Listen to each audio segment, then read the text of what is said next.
তোমরা তো 2026 সালে এসএসসি পরীক্ষা দাও। ইতিমধ্যে তোমাদের পরীক্ষাগুলো শেষের দিকে। এখন তোমাদের পদার্থ পরীক্ষা দিয়েছো এবং রসায়ন পরীক্ষা দিয়েছো। আজকে কথা হলো রসায়ন পরীক্ষা নিয়ে। তোমাদের রসায়নে পাস নম্বর কত? দেখো যা, সৃজনশীল, এমসিকিউ, প্র্যাকটিক্যাল, তিনটা কিন্তু আলাদা আলাদা ভাবে পাস করতে হবে। অনেকে মনে করে কি এমসিকিউ আর সৃজনশীল একসাথে পাস। আসলে এটা ভুল ধারণা।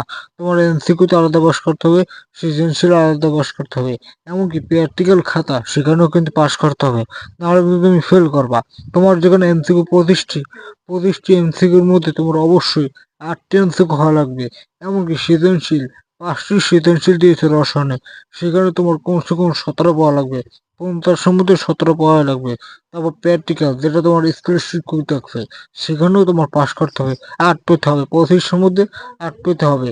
মোট 100 মার্কের মধ্যে তোমার 33 পেতে হবে।